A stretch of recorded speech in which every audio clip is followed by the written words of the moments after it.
देश भर में डॉक्टरों के आंदोलन से स्वास्थ्य सेवा प्रभावित। स्वास्थ्य मंत्रालय ने कर्मियों की सुरक्षा के लिए गठित की समिति, डॉक्टरों से काम पर लौटने की अपील। भाजपा के राष्ट्रीय प्रवक्ता जफर इस्लाम ने विधि व्यवस्था के मुद्दे पर झारखंड और बंगाल सरकार को घेरा। प्रदेश चुनाव सह प्रभारी ने राज्य सरकार पर तुष्टीकरण का लगाया आरोप। रांची में दिव्यांग बच्चों की सुरक्षा और समग्र विकास के लिए राज्य स्तरीय कार्यशाला का आयोजन। झारखंड उच्च न्यायालय के कार्यवाहक मुख्य न्यायाधीश भी हुए शामिल। और साहेबगंज में गंगा नदी के बढ़ते जलस्तर की वजह से बाढ़ का खतरा बढ़ा। प्रशासन अलर्ट मोड पर, शिविरों में राहत सामग्री का वितरण।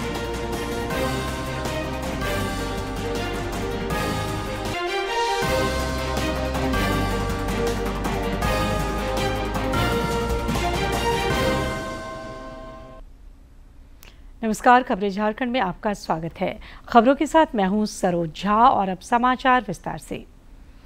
कोलकाता में चीनी डॉक्टर के साथ दुष्कर्म और हत्या के खिलाफ आईएमए के आह्वान पर आज देश भर के चिकित्सक आंदोलनरत रहे, जिससे स्वास्थ्य सेवाओं पर प्रतिकूल प्रभाव पड़ा। इस बीच स्वास्थ्य मंत्रालय ने कहा है कि स्वास्थ्य कर्मियों की सुरक्षा सुनिश्चित करने के लिए एक उच्च स्तरीय समिति गठित की जाएगी।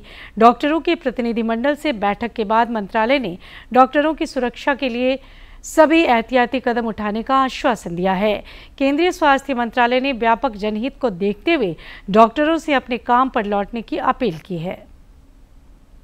डेंगू और मलेरिया के बढ़ते मामलों को देखते हुए आंदोलनकारी डॉक्टर से व्यापक जनहित में अपने काम पर लौटने का अनुरोध किया है।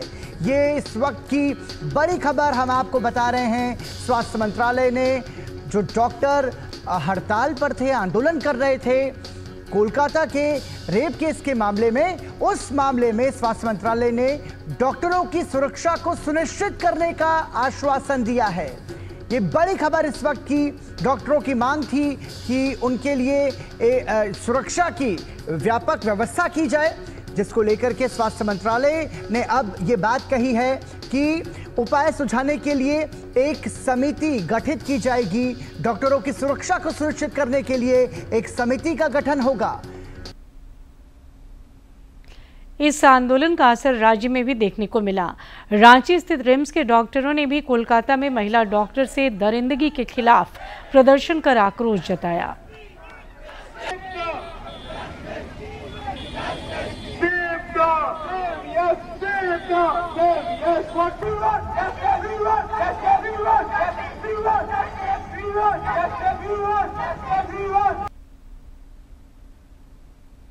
इधर डॉक्टरों के आंदोलन का कोडरमा में भी खासा असर दिखा।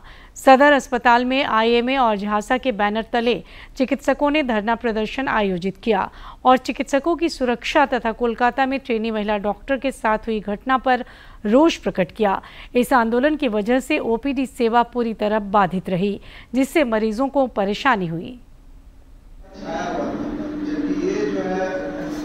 हम लोग तो पूरे मन से काम करते हैं, लेकिन इस तरह की जो घटना होती है हम लोग के मनोबल को तोड़ देता है। ये ऐसी घटना होनी नहीं चाहिए। अगर घटना होती है तो उसमें फास्ट ट्रैक कोर्ट में एक्शन लेके तुरंत डिसीजन होके उसको सजा मिलनी चाहिए, ताकि फिर दोबारा वो कोई भी आदमी ऐसे घटना करने को सोचे। अभी माहौल बहुत खराब हो गया है, तो इसमें प्रोटेक्शन एक्ट लाया जाए कि अगर डॉक्टर पे अत्याचार होता है तो त्वरित कार्रवाई होनी चाहिए और रेप के लिए फांसी की सजा से कम नहीं होनी चाहिए। जमशेदपुर के एमजीएम अस्पताल के डॉक्टर और मेडिकल स्टाफ भी आज पश्चिम बंगाल में हुई घटना के विरोध में हड़ताल पर रहे। उन्होंने कार्यस्थल पर सुरक्षा की मांग की और कोलकाता में विधि व्यवस्था पर सवाल उठाए। डॉक्टरों ने मेडिकल प्रोटेक्शन एक्ट लागू करने की मांग की।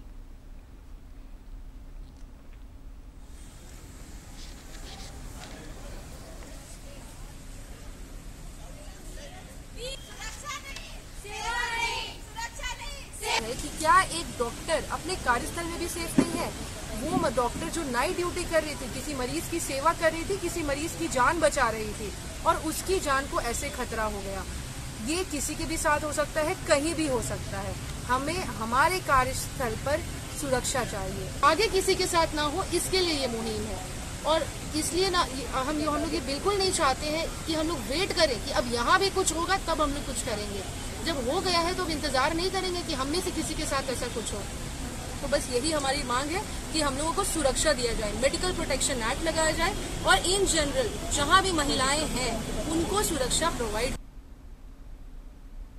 देवघर में भी चिकित्सकों के आंदोलन की वजह से स्वास्थ्य सेवा पूरी तरह ठप रही। चिकित्सकों और स्वास्थ्य कर्मियों ने सदर अस्पताल परिसर में विरोध प्रदर्शन कर सरकार से डॉक्टरों की सुरक्षा सुनिश्चित करने के लिए आवश्यक पहल का आग्रह किया।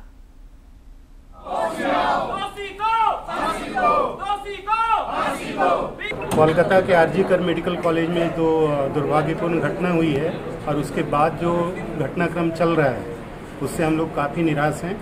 पूर्व की तरह ही हमारा बहाल है और सारा इमरजेंसी पेशेंट को देखा जा रहा है। सिर्फ ओपीडी सेवा जो है हमारी अभी इसमें रुकावट हो गई है, वो अभी हम लोग नहीं कर सकते हैं। निर्मम हत्या है, हत्या करके रेप करके गैंग रेप करके मार देना, इसके लिए हम लोग उसके लिए सरकार से विरोध कर रहे हैं, मांग कर रहे हैं, दोषियों को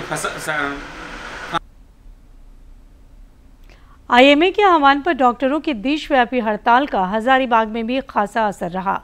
आपातकालीन सेवा को छोड़कर सभी अन्य सेवाएं बाधित रहीं। आंदोलन की वजह से मरीजों को काफ़ी परेशानी हुई। चिकित्सकों ने विरोध मार्च निकालकर कोलकाता में ट्रेनी डॉक्टर के साथ हुई दरिंदगी पर रोष प्रकट किया। उन्होंने हजारीबाग में भी सुरक्षा को लेकर सवाल उठाए।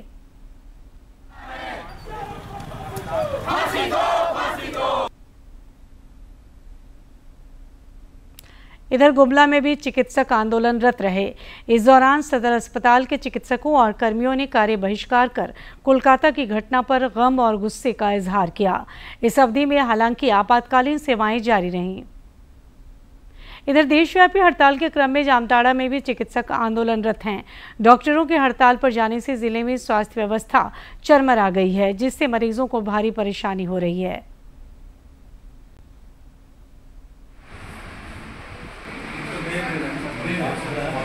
कलकत्ता में जो जूनियर डॉक्टर के साथ बर्बरता की गई है वो बहुत ही ज़्यादा निंदनीय है। उसके अगेंस्ट हम लोग सबको खड़े हैं। हम लोग नहीं चाहते हैं कि दोबारा किसी डॉक्टर के साथ ऐसा हो जो कार्यरत हो। दूसरा, ये एक दिन का स्ट्राइक आईएमए इंडिया के द्वारा बुलाया गया है, जिसमें सभी डॉक्टरों ने भाग लिया है। अगर उस लड़की को न्याय नहीं मिलता है या उसके जो भी दुष्कर्म जिन्होंने किया है उसको कोई कड़ी से कड़ी सज़ा नहीं मिलती है, तो आईएमए डिसाइड करेगी आगे क्या करना है उसका हम लोग। साहिबगंज में भी चिकित्सकों ने कोलकाता घटना पर आक्रोश जताते हुए कार्य बहिष्कार किया। उन्होंने सदर अस्पताल परिसर में धरना प्रदर्शन कर आक्रोश जताया। आंदोलनरत चिकित्सकों ने सरकार से स्वास्थ्य कर्मियों की सुरक्षा सुनिश्चित करने की मांग की। आंदोलन के क्रम में उन्होंने अपनी अन्य समस्याओं के प्रति भी सरकार का ध्यान आकृष्ट कराया।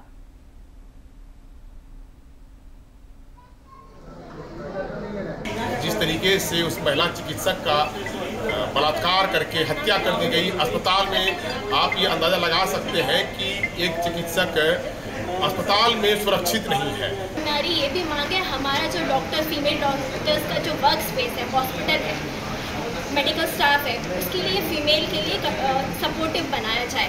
कैसे बना सकते हैं? हमारे लिए female separate female duty room होना चाहिए, हमारा फीमेल वॉशरूम होना चाहिए, वो भी नहीं हमारे पास सिक्योरिटी गार्ड होना चाहिए राउंड द क्लॉक। हमारे पास इवनिंग में कोई सिक्योरिटी नहीं रहती। भारतीय जनता पार्टी के राष्ट्रीय प्रवक्ता जफर इस्लाम ने विधि व्यवस्था के मुद्दे पर झारखंड सरकार और पश्चिम बंगाल सरकार को आड़े हाथों लिया है। उन्होंने आज रांची में पत्रकारों से बातचीत में इस मामले में पश्चिम बंगाल के मुख्यमंत्री से इस्तीफे की मांग की। कोलकाता में महिला ट्रेनी डॉक्टर के साथ दुष्कर्म और हत्या से पूरा देश उबाल पर है। पश्चिम बंगाल की सरकार भी इस मामले में चौतरफा गिरती नजर आ रही है। भाजपा के राष्ट्रीय प्रवक्ता जफर इस्लाम ने पश्चिम बंगाल में विधि व्यवस्था की स्थिति पर सवाल उठाते हुए वहां के मुख्यमंत्री से इस्तीफे की मांग की। उस प्रदेश की सरकार के मुखिया जो है मुख्यमंत्री ममता बनर्जी, और होम मिनिस्टर कौन है? वो भी ममता बनर्जी, और हेल्थ मिनिस्टर कौन है? वो भी ममता बनर्जी है। उसके बावजूद उस महिला के साथ, उस बच्ची के साथ, हमारी बेटियों के साथ, बेटी के साथ जो बलात्कार हुआ और निर्मम हत्या हुई, वो बिना साठ घाट के अधिकारियों के नहीं हो सकते। भाजपा के राष्ट्रीय प्रवक्ता ने तुष्टीकरण के मुद्दे पर भी पश्चिम बंगाल और झारखंड सरकार को आड़े हाथों लिया। इस पूरे मामले में हाईकोर्ट ने प्रदेश की सरकार को आईना दिखाया। जिस तरह से प्रदेश की सरकार, और मुझे दुख हो रहा है इस बात को कहने में। रांची में आयोजित प्रेस वार्ता के दौरान पार्टी के अन्य नेता भी मौजूद थे। रांची से कर्मवीर की रिपोर्ट। इधर झारखंड दौरे पर पहुंचे भाजपा के प्रदेश चुनाव सह प्रभारी हेमंता बिस्वा शर्मा ने भी तुष्टीकरण के मुद्दे पर राज्य सरकार पर निशाना साधा है।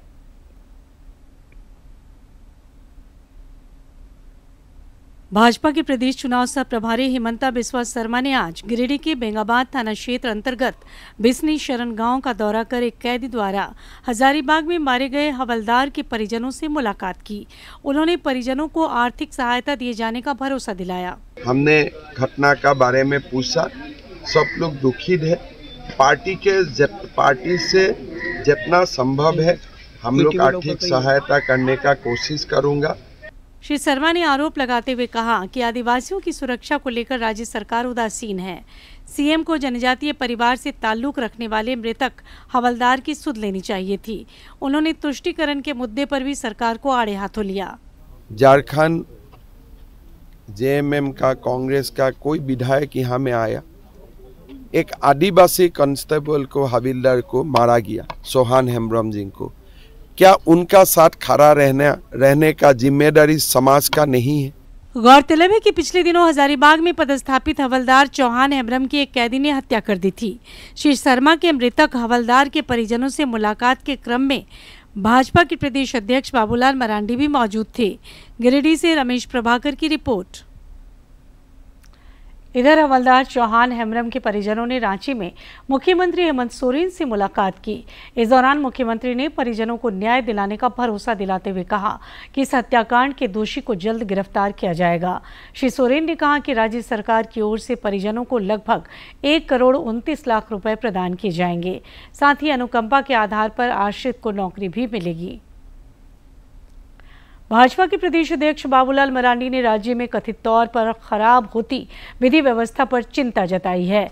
उन्होंने एक सोशल मीडिया पोस्ट में दुमका के फूलो झानो मेडिकल कॉलेज अस्पताल से लापता 2 बच्चों के मामले पर प्रतिक्रिया व्यक्त करते हुए कहा कि सरकार की उदासीनता की वजह से अपराधी बेखौफ हो गए हैं। गौरतलब है कि पिछले दिनों फूलो झानो मेडिकल कॉलेज अस्पताल में इलाज कराने आई एक महिला के 2 बच्चे गायब हो गए थे और अभी तक उनका पता नहीं चला है। विधानसभा चुनाव से पहले राज्य में अटकलों का बाजार गर्म है। कहा जा रहा है कि झामुमो के कुछ बड़े नेता पाला बदल सकते हैं। इधर भाजपा के राज्यसभा सदस्य दीपक प्रकाश ने इस पर अपनी प्रतिक्रिया व्यक्त करते हुए कहा कि ये खबरें अभी मीडिया में हैं और उसकी कोई प्रामाणिकता नहीं है। कि इस प्रकार की खबरों को मैंने भी खबरों में ही सुना है, इसकी ऑथेंटिक जानकारी मुझे नहीं है, और जब ऑथेंटिक जानकारी होगी तो सबसे पहले मैं आप।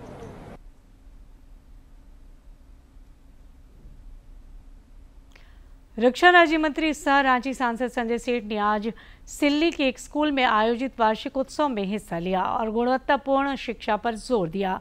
इस दौरान उन्होंने बच्चों का उत्साह वर्धन किया। साथ ही विद्यालय परिसर में वृक्षारोपण कर पर्यावरण संरक्षण का संदेश दिया। मुख्यमंत्री हेमंत सोरेन कल पाकुड़ से झारखंड मुख्यमंत्री मैया सम्मान योजना की लॉन्चिंग करेंगे। साथ ही परिसंपत्तियों का भी वितरण करेंगे। झामुमो के वरिष्ठ नेता हेमलाल मुर्मू ने बताया कि महिलाओं के खाते में योजना के तहत डीबीटी के जरिए राशि हस्तांतरित की जाएगी। कल एक बहुत ही महत्वपूर्ण योजना जो आम जनों के लिए काफी लाभकारी योजना है,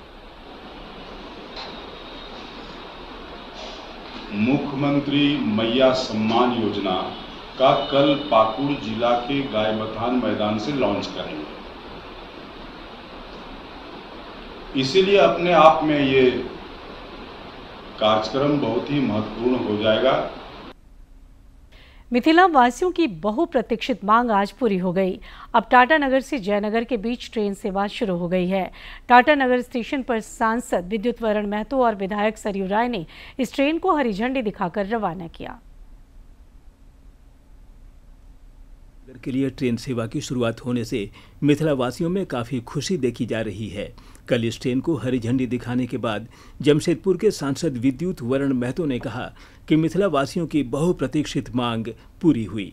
उन्होंने कहा कि उनका यह प्रयास होगा कि इस ट्रेन का नाम विद्यापति एक्सप्रेस रखा जाए। इसको विद्यापति एक्सप्रेस के नाम पर इसको लोग जाना जाए, इस ट्रेन को। और हाँ विद्यापति एक्सप्रेस, विद्यापति एक्सप्रेस के नाम पर जाना जाए, क्योंकि मिथिला होकर गुजरेगा। मौके पर जमशेदपुर पूर्वी के विधायक सरयू राय भी मौजूद थे। उन्होंने कहा कि वे भी कई वर्षों से इस ट्रेन के लिए संघर्षरत थे। इस सौगात के लिए उन्होंने केंद्र सरकार को धन्यवाद दिया। बिहार का बड़ा हिस्सा पूरा मिथिलांचल जुड़ेगा, बल्कि नेपाल का भी एक हिस्सा इससे जुड़ेगा और लाभान्वित होगा। नेपाल में रेल की कुछ कमी है, वो कमी पूरा हो जाएगी इससे। और जमशेदपुर में उस क्षेत्र के लोग बहुतायत में रहते हैं। यह ट्रेन टाटानगर से चलकर बिहार के दक्षिण और उत्तर हिस्से से होते हुए मिथिला से गुजरेगी। यहाँ तक कि यह ट्रेन नेपाल तक भी जाएगी। जमशेदपुर से राजेश कुमार लाल दास की रिपोर्ट। इधर रक्षा राज्य मंत्री और रांची सांसद संजय सेठ ने टाटानगर से जयनगर के लिए नई साप्ताहिक ट्रेन को चांडिल स्टेशन पर हरी झंडी दिखाकर रवाना किया। इस दौरान श्री सेठ ने कहा कि इस ट्रेन के परिचालन से झारखंड और बिहार का आवागमन और भी सुगम हो सकेगा। उन्होंने कहा कि प्रधानमंत्री नरेंद्र मोदी के नेतृत्व में झारखंड में रेल क्षेत्र का अद्वितीय विकास हुआ है।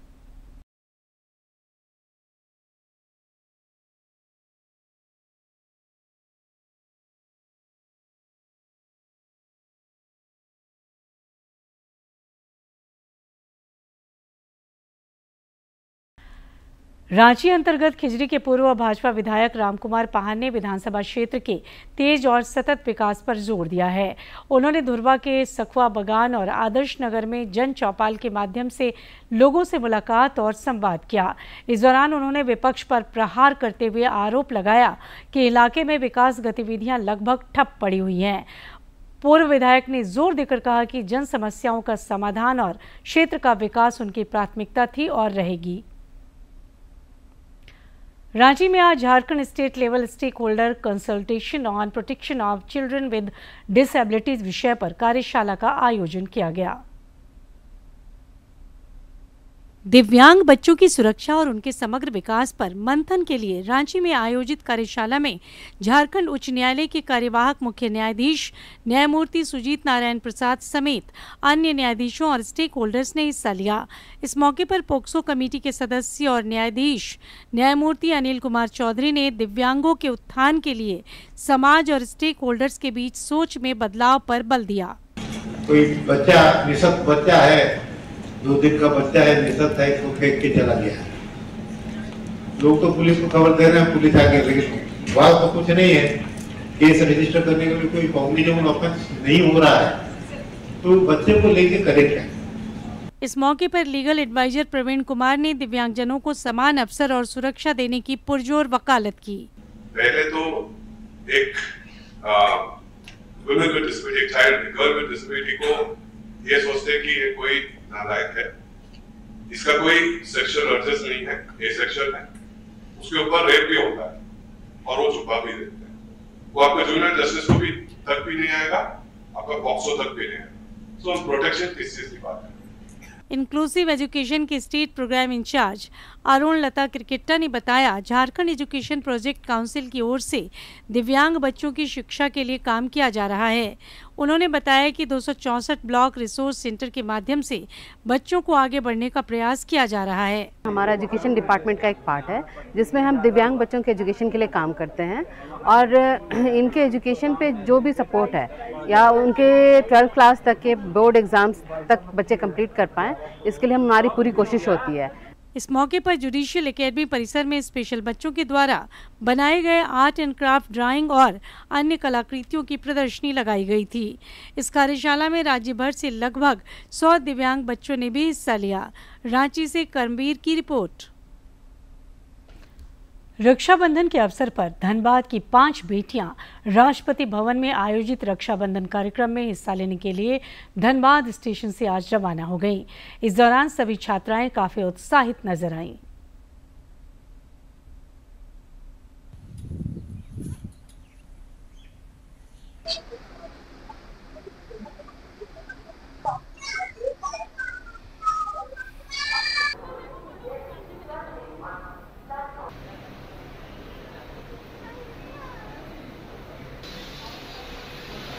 कभी सोचा नहीं था कि संथाल परगना की हम बेटियां, गरीब बेटियां पीएम और राष्ट्रपति से मिलेंगी और उनको राखी बांधेगी। ये हमारे लिए बहुत बड़ी अपॉर्चुनिटी है। अगर मैं उनसे मिलूंगी तो मैं यही कहूंगी कि थैंक यू सर, क्योंकि अगर ये कस्तूरबा स्कूल नहीं होता, अगर गर्ल्स हॉस्टल नहीं होते तो जो शिक्षा हमें मिल रही वो शायद नहीं मिल पाती। वहाँ पे राष्ट्रपति जी को अपने हाथों से बनाई गई राखी बांधना है। हम राष्ट्रपति जी से यही कहेंगे कि वो ऐसी अनेक योजनाएं बनाती रहे ताकि हमारे देश की सभी नारियां शिक्षित हो सके और आगे बढ़ सके और हमारा देश विकास की ओर अग्रसर हो सके। और अब मौसम। बंगाल की खाड़ी में बने निम्न दबाव के क्षेत्र के प्रभाव से राज्य के कई इलाकों में 4 दिनों तक भारी बारिश की संभावना है। मौसम विज्ञान केंद्र रांची के वैज्ञानिकों ने बताया है कि आज राज्य के दक्षिणी और उससे सटे भागों में भारी बारिश हो सकती है। इस अवधि में आंधी और वज्रपात की भी आशंका है। कल इन हिस्सों में भारी से बहुत भारी बारिश भी हो सकती है, जिसके लिए ऑरेंज अलर्ट जारी किया गया है। कल राज्य के उत्तर पश्चिमी, उत्तर मध्य और उससे सटे मध्य भागों में भी भारी बारिश हो सकती है, जिसके लिए येलो अलर्ट जारी किया गया है। 19 और 20 अगस्त को भी राज्य के पश्चिमी हिस्सों में भारी बारिश के आसार हैं। गंगा नदी का जलस्तर बढ़ने से साहेबगंज के निचले इलाकों में बाढ़ का खतरा बढ़ गया है। प्रशासन द्वारा एहतियातन लोगों के बीच राहत सामग्रियां वितरित की जा रही हैं। गंगा नदी के बढ़ते जलस्तर से बाढ़ का खतरा बढ़ रहा है। जिला प्रशासन ने प्रभावित लोगों के लिए आश्रय गृह, पशु कैंप और नावों की व्यवस्था की है। अपर समाहर्ता राज महेश्वरम ने बताया कि राहत और बचाव कार्य में लगे वार्ड सदस्य, नाविक एवं अधिकारी अलर्ट मोड पर हैं। प्रशासन पूरी तरह से मुस्तैद है। हम लोग लगातार राहत सामग्री भेजने का कार्य कर रहे हैं। मेडिकल टीम जा रही है। वैक्सीनेशन के लिए पशुपालन पदाधिकारी भी जो दियारा क्षेत्र में जो पशु वहाँ पे फंसे हुए हैं या जो नहीं आना चाहते हैं, उनके लिए हम लोग वैक्सीन की व्यवस्था वहीं पे कर रहे हैं। मेडिकल टीम भी भेज रहे हैं। उन्होंने बताया कि जिला प्रशासन द्वारा बाढ़ राहत शिविरों में राहत सामग्री का वितरण किया जा रहा है। 1000 लोगों के बीच में राहत सामग्री भेजने का प्रयास कर रहे हैं। जैसे कि आपको जानकारी होगी कि राजमहल क्षेत्र में भी लोग काफ़ी विस्थापित होने की स्थिति आई है, तो वहाँ पे भी हम लोग राहत सामग्री वहाँ पे भेज रहे हैं। और यहाँ पे अभी रामपुर टोपरा में भेज रहे हैं। इसके अतिरिक्त कारगिल और अन्य क्षेत्रों में भी हम लोग आज राहत सामग्री भेजेंगे। गौरतलब है कि इस बार गंगा नदी के कई ग्रहण क्षेत्रों में अच्छी बारिश हुई है, जिससे जलस्तर बढ़ गया है। साहेबगंज के विभिन्न इलाकों में प्रशासन द्वारा एहतियाती कदम उठाए जा रहे हैं ताकि नुकसान को टाला जा सके। साहेबगंज से संजय की रिपोर्ट। गोड्डा जिला के लालमटिया में ईसीएल कोयला खदान रेव साइट में डूबने से 2 बच्चियों की मौत हो गई। घटना के बाद से इलाके में मातम पसरा है। पुलिस मामले की छानबीन में जुटी है। वहीं स्थानीय लोगों ने खदान के गड्ढों को भरने की मांग की है। पेरिस ओलंपिक की कुश्ती स्पर्धा में अपने दमदार प्रदर्शन से देशवासियों का दिल जीतने वाली भारतीय पहलवान विनेश फोगाट स्वदेश लौट आई हैं। दिल्ली के IGI एयरपोर्ट पर उनका गर्मजोशी से स्वागत किया गया।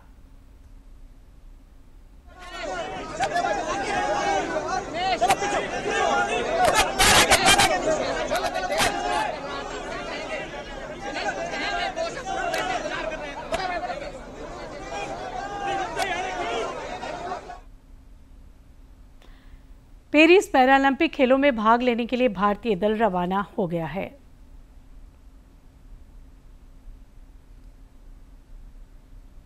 भारतीय टीम में तीरंदाजी, athletics, badminton, canoeing, cycling, blind judo, power lifting, rowing, shooting, तैराकी, टेबल टेनिस और ताइक्वांडो सहित 12 खेलों में 84 एथलीट शामिल हैं। ये पैरालंपिक में भारत का सबसे बड़ा दल है। इससे पहले भारतीय पैरालंपिक समिति और भारतीय खेल प्राधिकरण द्वारा भारतीय दल के लिए एक भव्य समारोह आयोजित किया गया। राजकीय श्रावणी मेला के दौरान आज देवघर बाबा मंदिर प्रांगण स्थित 19 दान पात्रों को मंदिर प्रशासन की देखरेख में खोला गया। गिनती के पश्चात इन दान पत्रों से करीब 10.5 लाख रुपए मिले, जिसमें नेपाल और भूटान की मुद्राएं भी शामिल थीं। प्रधानमंत्री नरेंद्र मोदी 25 अगस्त को आकाशवाणी पर मन की बात कार्यक्रम के माध्यम से देश विदेश के लोगों के साथ अपने विचार साझा करेंगे। आम लोग इस कार्यक्रम को लेकर विचार और सुझाव टोल फ्री नंबर 1800117800 पर दे सकते हैं। नरेंद्र मोदी ऐप या माई गॉव ओपन फोरम पर भी विचार साझा किए जा सकते हैं। मन की बात है जन जन की, संघर्षों के कुछ किस्से, कहानी कुछ सफलताओं की, अनकही विरासत की, उम्मीदें नए भारत की। महीने के आखिरी रविवार का रहता है इंतजार तक, ब्रह्मपुत्र के घाट से हिमालय के विस्तार तक होती है मन की बात प्रधानमंत्री के साथ। तो सुनिए इस महीने 25 अगस्त सुबह 11 बजे मन की बात आकाशवाणी और दूरदर्शन के सभी चैनलों पर। आप भी माननीय प्रधानमंत्री के मन की बात का हिस्सा बन सकते हैं। इसके लिए आप अपने सुझाव post box number 111 Akashvani Delhi पर भेज सकते हैं या फिर नमो ऐप या माई गॉव के ओपन फोरम में पोस्ट कर सकते हैं। तो याद रखें, रविवार 25 अगस्त सुबह 11 बजे मन की बात। और आखिर में इस बुलेटिन के मुख्य समाचार एक बार फिर।